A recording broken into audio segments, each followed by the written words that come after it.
हाय, hello, नमस्कार सर्वांना. कसे आहात सर्वजण? सर्वांना शुभ सकाळ. श्री स्वामी समर्थ. तर सकाळी सकाळी माझी अशी क्लिनिंगची तयारी चाललेली आहे, कारण उद्या दीप अमावस्या आहे. तर उद्या जमणार नाही सर्व हॉल क्लिनिंग करायला, त्यामुळं आजच क्लिनिंग करत आहे हॉलची छान अशी.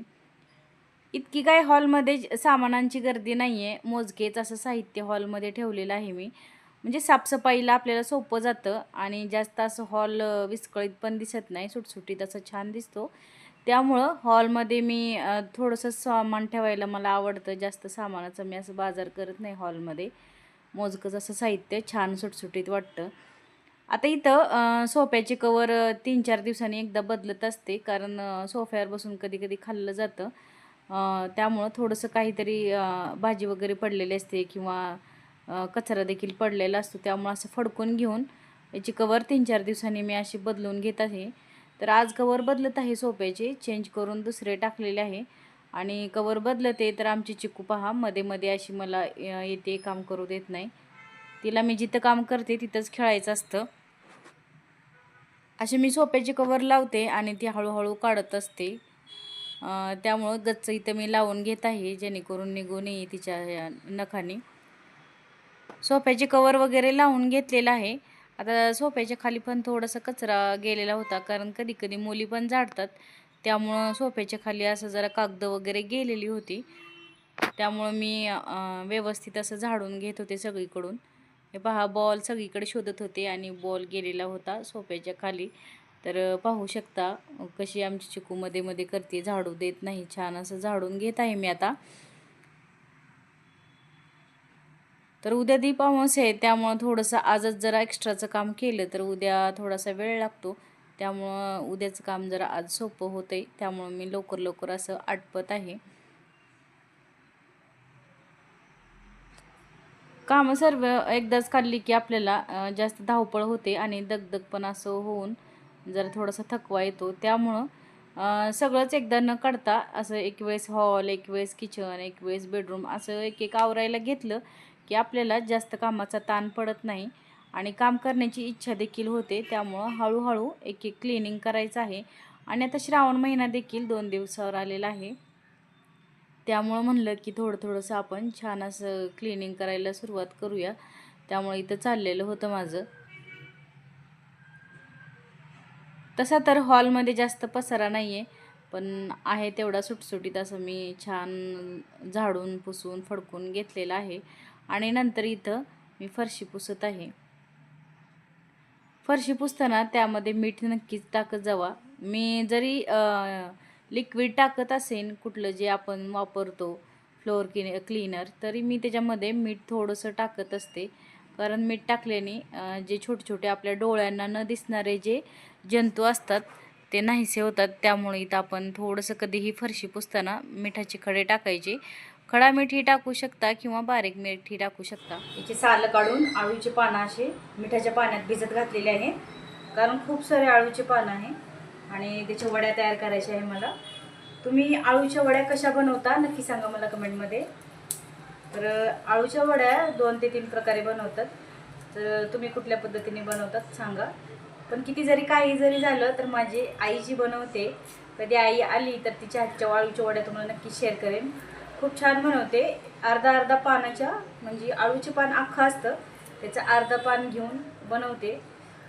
मी खूप वेळेस बनवायचा प्रयत्न केला, तसं पण मला जमणार नाही, कारण ती अर्ध्या पानानं घेऊन म्हणजे आळूचे पानं खूप छान असं बनवते. तर ती कधी आली तर नक्की शेअर करेन तुमच्यासोबत. रविवारचा बाजार होता, त्यामुळं खूप सारे आळूचे पानं आलेले आहेत. भाज्या देखील आणलेल्या आहे रविवारच्या आणि किराणा सामानसुद्धा भरलेलं आहे. तर किराणा सामानसुद्धा भरायचं आहे मला. पण म्हणलं आळूची पानं जर जास्त दिवस गेले तर खराब होऊन जाते, त्यामुळे म्हणलं पटकन वड्या करून टाकाव्या. तसंच घरात सगळं म्हणजे घरातल्या सगळ्यांनाच आळूची पानं आवडतात, म्हणजे आळूच्या वड्या आवडतात. मी जशी बनवते तशा तर आवडतातच. तर या महिन्याचं किराणा सामान भरायला जरा लेटच झाला मला. तुम्ही भरला की नाही मला कमेंटमध्ये नक्की सांगा. कारण प्रत्येक महिन्यापेक्षा, दर महिन्यापेक्षा या महिन्याचे जरा रेट थोडेसे वाढलेले आहे किराणा सामानाचे. म्हणजे तेलाचे असो किंवा बाकीची जे डाळी वगैरे आहे, ज्वारी, गहू, तांदूळ, सर्वांची रेट वाढलेले आहेत ह्या महिन्यात, म्हणजे थोडंसं गृहिणींचं जे बजेट होतं ते हललेलं आहे यावेळेस. कारण जे सामान 5,000 5,500मध्ये होतं ते 6.5 म्हणजे 800 आणि 900 एक्स्ट्रा गेल्यासारखं म्हणजे झालेलं आहे ह्यावेळेस. थोडेसे रेट वाढलेले आहे. तर चालायचंच आता, कारण रोजच्या दैनंदिन जीवनातल्या आपल्याला लागणाऱ्या वस्तू आहेत, काही पदार्थ, धान्य ते म्हणजे घ्यावंच लागतं. अजून मराठवाड्यात पाहिजे तसा पाऊस पडलेला नाही. जरी इकडं पुण्याला, मुंबईला, तरी पण मराठवाड्यात म्हणजे लातूर साईडला, धाराशिव साईडला, तुळजापूर, सोलापूर तिकडं असं हवा तसा पाऊस पडलेला नाही. एक का महिना शेती असली तर चांगलंच आहे, त्याच्याने खूप असा आधार भेटतो. धान्य म्हणा, कडधान्य म्हणजे डाळी वगैरे करण्यासाठी, हरभरा म्हणा, तूर डाळ किंवा मटकी, तीळ तर माझी बहीणच देते मला दरवर्षी, कारण तिच्या शेतामध्ये पिकतं. तर गेल्या वर्षी तिने हे केलं, गेल्या वर्षी दिलेलं बहिणीने तीळ. आत्ता माझं अजून थोडंसं आहे, तर तीळ वगैरे तीच देते. सासूबाईकडून तुरीची डाळ वगैरे असते, तर आता होत नाही एवढं सासूबाईंना, कारण थकल्यात. त्यामुळं तुरीची डाळ वगैरे आता बनवत नाहीत त्या, म्हणून विकत घ्यावी लागते. नाहीतर पहिलं सासूबाई आमच्या करायच्या तेव्हा वर्षभराची तुरीची डाळ एकदाच द्यायची. हरभऱ्याची, दिवाळीला हरभऱ्याची डाळ, तुरी. तर आता या ठिकाणी आळूची पानं घेतलेली आहेत मी. इथं 4 ते 5 गड्डे आहेत आणि एका गड्डेमध्ये खूप सारे आळूची पानं होते, त्यामुळे इथं आळूची पानं जरा जास्तच झालेले आहेत.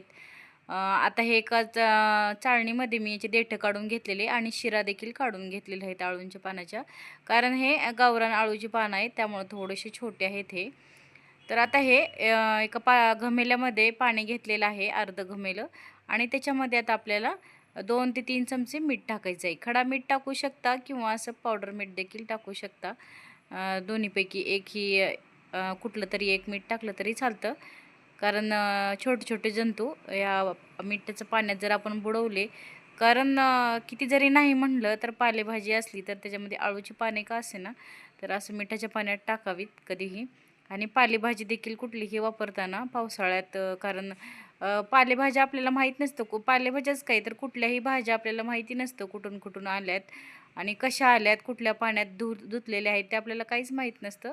त्यामुळं आल्या की असं आधी थंड पाण्यात म्हणजे थोडंसं मीठ टाकून ठेवायचं 10-15 मिनटं आणि नंतर काढून घ्यायचं पाण्यातून. हे असं पाहू शकता, असं थोडंसं घाण पाणी झालेलं आहे, त्यामुळं मी 10 ते 15 मिनटं असं पाण्यात ठेवलेलं होतं मिठाच्या, आणि आता नंतर काढून घेत आहे. एक पान असं काढून घ्यायचं आहे. पाहू शकता पाणी असं कसं झालेलं आहे मिठाचं. आता दुसरं पाणी घ्यायचं आहे ओतून, हे असं दुसरं पाणी घेतलेलं आहे. आता परत एकदा पाण्याने स्वच्छ एक पान आता छान असं धुवून घ्यायचं आहे आपल्याला.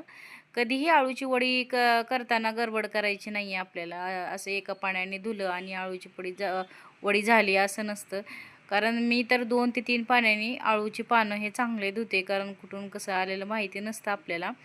त्यामुळं आपण छान धुलं की असं पाणी चाळणीमध्ये ठेवून पूर्ण पाणी काढून घ्यायचं आणि निथळायला ठेवायचे आहे आळूची पानं असेच.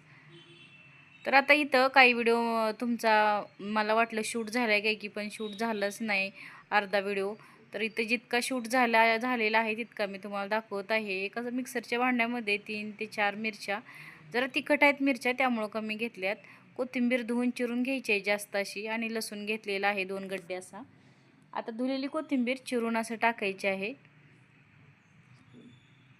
आणि सर्व काही हे 1 चमचा जिरी आणि अर्धा चमचा ओवा टाकायचा आणि छान अशी भरड काढून घ्यायची, म्हणजे जाडसर वाटायचं आहे, आणि पानांना लावून घ्यायचं आणि रोल करून उकडायला ठेवायचे आहे ते अर्धा तास.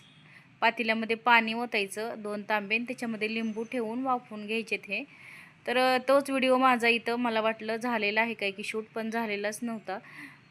तर पुढच्या वेळेस नक्की दाखवून कसं करायचं ते, कारण मी शूट एकटीच घेते, त्यामुळं इथं शूट झालेलं वाटलं मला, पण झालेलंच नव्हतं.